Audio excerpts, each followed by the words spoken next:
दोस्तों, आपने अपनी लाइफ में कई अजीबोगरीब चीज़ों के बारे में सुना होगा, जिसे सुनकर दिमाग हिल जाता है और आपकी तर्क शक्ति भी जवाब दे देती है। दुनिया में बहुत सी ऐसी बातें हैं जिन पर यकीन करना मुश्किल है, लेकिन 100% सच है। हम आपको विश्व के 5 ऐसे ही रहस्यमयी गांवों के बारे में बताने जा रहे हैं, जिनके बारे में जानकर आप भी हैरान रह जाएंगे। नमस्कार दोस्तों, आपका स्वागत है हमारे इस YouTube चैनल द यूनिवर्सल योगी पर, जहां हम आपको दुनिया भर के पौराणिक चरित्रों, वास्तुशास्त्र और सार्वभौमिक सत्यों एवं उनसे जुड़े रहस्यों की खोज कराते हैं। तो आइए शुरू करते हैं आज का ये वीडियो। दोस्तों, दुनिया में कई ऐसी जगह है जिन्हें आज तक रहस्यमयी माना जाता है। उन्हीं जगहों में से नंबर 1 पर है मैक्सिको के प्रशांत महासागरीय क्षेत्र में टिल्टेपेक नामक गांव। ये दुनिया का ऐसा रहस्यमयी गांव है जहां हर एक जीव अंधा है। इसे अंधों का गांव भी कहा जाता है। इस विचित्र बात के कारण ये गांव मशहूर हो गया है। यह सुनने में बेहद अजीब है, लेकिन इसके पीछे की कहानी चौंका देने वाली है। इस गांव में करीब 60 झोपड़ियां हैं, जहां 300 के करीब रेड इंडियन रहते हैं। लेकिन इस गांव की विचित्र बात यह है कि यहाँ सभी अंधे हैं। न सिर्फ लोग, बल्कि यहाँ पर कुत्ते, बिल्ली और अन्य पालतू जानवर भी अंधे हैं। घरों में ना बिजली है, न दीपक। चूंकि यहाँ सभी लोग अंधे हैं, तो यहाँ के किसी भी घर में बिजली या दीपक नहीं है। वही दिन और रात से खास फर्क नहीं पड़ता। चिड़ियों की आवाज से मालूम होता है कि दिन हो गया है, तो लोग काम पर निकल जाते हैं। शाम को जब पक्षियों की आवाजें आना बंद हो जाती हैं, तो लोग अपनी झोपड़ियों की ओर चले जाते हैं। ये लोग घने जंगलों के बीच रहते हैं और सभ्यता और विकास से काफी दूर हैं। इस गांव में रहने वाली जनजाति के लोगों का मानना है कि श्रापित पेड़ उनके अंधेपन का कारण है। उनका कहना है कि यहाँ लवजुएला नामक एक पेड़ है, जिसे देखने के बाद इंसान से लेकर पशु पक्षी तक सभी अंधे हो जाते हैं। गांव में यह पेड़ सालों से है। लोगों का कहना है कि इस पेड़ को देखकर वे अंधे हो जाते हैं। विशेषज्ञों की राय है कि जहाँ ये गांव स्थित है, वहाँ जहरीली मक्खियाँ पाई जाती हैं। इन मक्खियों के काटने से इंसान अंधा हो जाता है। इसकी जानकारी मिलने के बाद मैक्सिकन सरकार ने ग्रामीणों की मदद करने की कोशिश की, लेकिन सरकार भी सफल नहीं हुई। सरकार ने बीमारी का इलाज करना चाहा, लेकिन ये गांव घने जंगलों के बीच है और यहाँ रहने वाले जापोटेक जाति के लोग विकसित समाज से काफी दूर हैं। सरकार को जब इन लोगों की इस बीमारी के बारे में मालूम हुआ, तो उनका इलाज करने की कोशिश की गई, लेकिन ये बेकार रहा। सरकार ने इन लोगों को दूसरे स्थानों पर बसाने की कोशिश की। उनका शरीर अन्य जलवायु में स्वस्थ रह सके, ये संभव नहीं दिखाई पड़ा और उन्हें उनके हाल पर छोड़ देना पड़ा। यहाँ के लोग पत्थर की बनी झोपड़ियों में रहते हैं और पत्थरों पर ही सोते हैं। घरों में एक छोटे से द्वार के अलावा कोई रोशनदान या खिड़की नहीं होती। यहाँ पैदा होने वाले बच्चे आम बच्चों की तरह पूरी तरह सामान्य होते हैं, लेकिन कुछ सप्ताह के बाद ही वे अंधे हो जाते हैं। नंबर 2 पर है महाराष्ट्र के शोलापुर जिले के करमाला तालुका शेतफल गांव। भारत में सांपों को हमेशा से श्रद्धा की दृष्टि से देखा जाता है। नागपंचमी के त्योहार के दिन विशेष रूप से सांपों की पूजा की जाती है। लेकिन सपेरों को छोड़कर कोई अपने घर में सांप नहीं रखता। पालतू पशु के रूप में कुत्ता या बिल्ली तो पाले जाते हैं, लेकिन सांपों को पालने के बारे में शायद ही कोई सोच सकता है। लेकिन भारत में एक ऐसा अनोखा गांव भी है जहाँ हर घर में सांप पाला जाता है। क्या बच्चे, क्या बड़े और क्या बुजुर्ग, सांप यहाँ हर किसी के साथी हैं। इस गांव में प्रवेश करते ही सांपों से आपका सामना हो जाएगा और हर जगह सांप घूमते नजर आएंगे। यह भारत में महाराष्ट्र का एक ऐसा अनोखा गांव है जहां घरों में पलते हैं सांप और कोबरा से खेलते हैं बच्चे। महाराष्ट्र के शोलापुर जिले के करमाला तालुक के शेतफल गांवों को सांपों का गांव कहा जाता है। पुणे से 200 किलोमीटर दूर स्थित लगभग 2600 की आबादी वाले इस गांव में आपको हर स्थान पर सांप घूमते हुए नजर आ जाएंगे, फिर चाहे वे सार्वजनिक स्थान हो, घर हो या फिर स्कूल। ये सांप बड़ों के साथ साथ बच्चों के साथ खेलते हैं। दिलचस्प बात तो यह है कि यहाँ के स्थानीय लोगों को किसी भी तरह का नुकसान नहीं पहुँचाते। जी हाँ, इतना ही नहीं, यहाँ सांपों की न केवल पूजा की जाती है, बल्कि लोग उन्हें अपने घर में भी रहने देते हैं। चलिए आपको इस गांव की कुछ और जानकारी देते हैं। शेतपाल एक ऐसा गांव है जहां सांपों की आवाजाही पर किसी भी तरह की रोक नहीं है।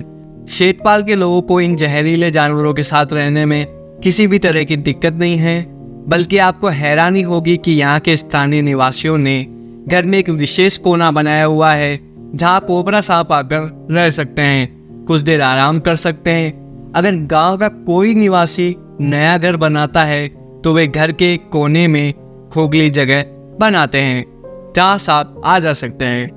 इस गांव के लोग सांपों को पालतू जानवर के रूप में मानते हैं। यही नहीं, जब बच्चे स्कूल जाते हैं तो वो अपने साथ सांपों को भी ले जाते हैं। हैरान कर देने वाली बात तो यह है कि बच्चों को सांपों से डर नहीं लगता, क्योंकि बचपन से वे निडरता के साथ सांपों के साथ रह रहे होते हैं।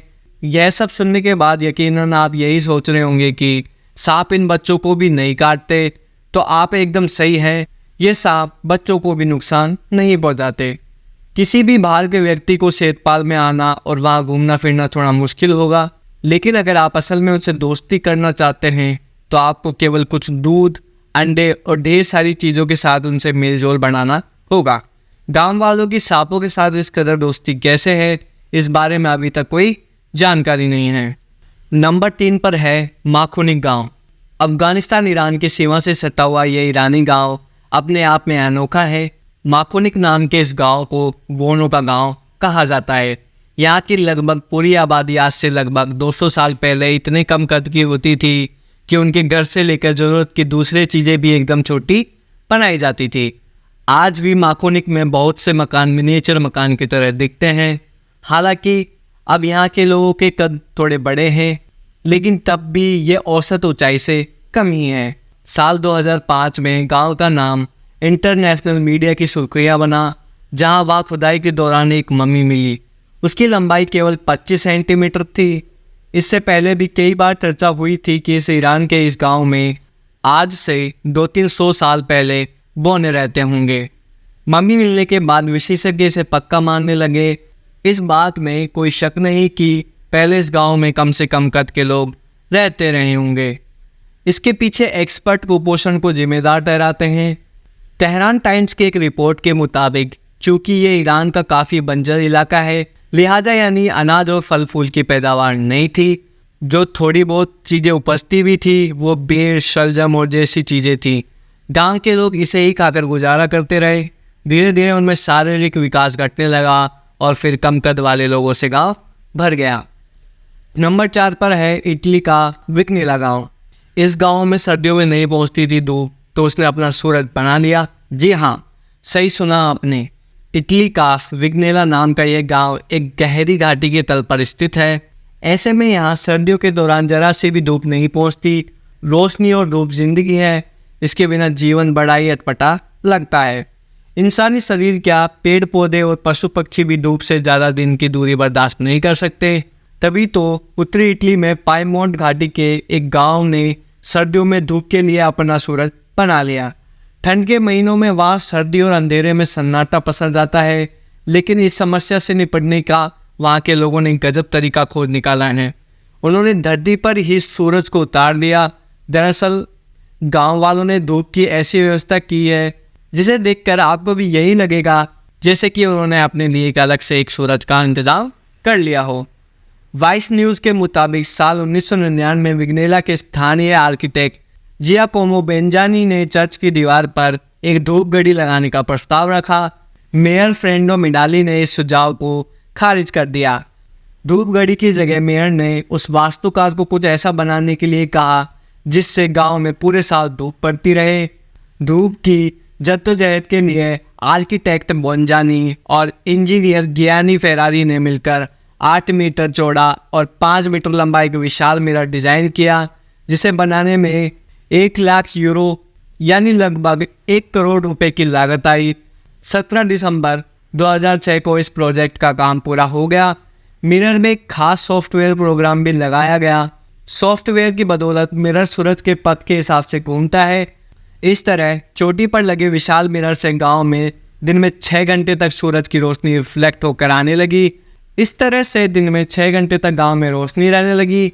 यह आर्टिफिशियल रोशनी प्राकृतिक धूप के बराबर और इतनी शक्तिशाली नहीं है। वहीं गर्मी के मौसम में अगर ऐसी व्यवस्था रहेगी तो विशाल मिरर की वजह से गांव में तेज धूप पड़ेगी। इसलिए गर्मी के सीजन में मिरर को ठग दिया जाता है। नंबर 5 पर है मलाना गांव। मलाना हिमाचल प्रदेश का एक गांव है। यह भारत देश के हिमाचल प्रदेश राज्य में स्थित है।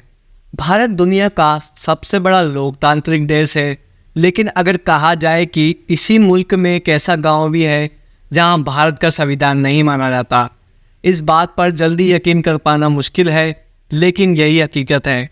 यहाँ के लोग भारत के संविधान को न मानकर अपनी हजारों साल पुरानी परंपरा को मानते हैं। दुनिया को सबसे पहले लोकतंत्र यहीं से मिला था। प्राचीन काल में इस गांव में कुछ नियम बनाए गए।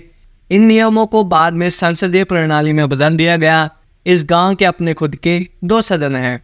एक दिलचस्प बात और है कि ये लोग खुद को सिकंदर का वंशज बताते हैं। इन लोगों की भाषा में भी कुछ ग्रीक शब्दों का इस्तेमाल होता है। इतिहास से जुड़े इनके पास कोई सबूत तो नहीं है, लेकिन इनके अनुसार जब सिकंदर भारत पर आक्रमण करने आया था, उस दौरान कुछ सैनिकों ने उनकी सेना छोड़ दी थी। इन्हीं सैनिकों ने मलाना गांव बसाया। यहाँ तक कि यहाँ के लोगों का हाव भाव और नए नक्श भी भारतीयों जैसे नहीं है। बोली से लेकर शारीरिक बनावट तक ये लोग भारतीयों से एकदम अलग नजर आते हैं। इस विचित्र गांव में इसके अलावा और भी कई रहस्य हैं जो इस गांव की ओर लोगों का ध्यान खींचते हैं। रहस्य से भरे इस गांव में बाहरी लोगों के कुछ भी छूने पर पाबंदी है। इसके लिए इनकी ओर से बाकायदा एक नोटिस भी लगाया गया है, जिसमें साफ तौर पर लिखा गया है कि किसी भी चीज़ को छूने पर 1000 रुपये का जुर्माना देना होगा। इनके जुर्माने की रकम 1000 से लेकर 2500 रुपये तक है। किसी भी सामान को छूने की पाबंदी के बावजूद भी यह स्थान पर्यटकों को आकर्षित करता है। बाहर से आए लोग दुकानों का सामान नहीं छू सकते। पर्यटकों को अगर कुछ खाने का सामान खरीदना होता है तो वह पैसे दुकानदार के बाहर रख देते हैं और दुकानदार भी सामान ज़मीन पर रख देता है। इस नियम का पालन कराने के लिए यहाँ के लोग इस पर कड़ी नज़र रखते हैं। पर्यटकों के लिए इस गांव में रुकने की भी कोई सुविधा नहीं है। पर्यटक गांव के बाहर अपना टेंट लगाकर रात गुजारते हैं। फ्रेंड्स, ये था आज का हमारा बेहद ही इंटरेस्टिंग वीडियो, जिसमें हमने दुनिया के 5 रहस्यमयी गांवों के बारे में जाना। ये गांव हमें अपनी अनूठी कहानियों और रहस्यों से परिचित कराते हैं। अगर आपको ये वीडियो पसंद आया हो तो प्लीज़ इसे लाइक करें, अपने दोस्तों के साथ शेयर करें और हमारे चैनल को सब्सक्राइब करें। धन्यवाद।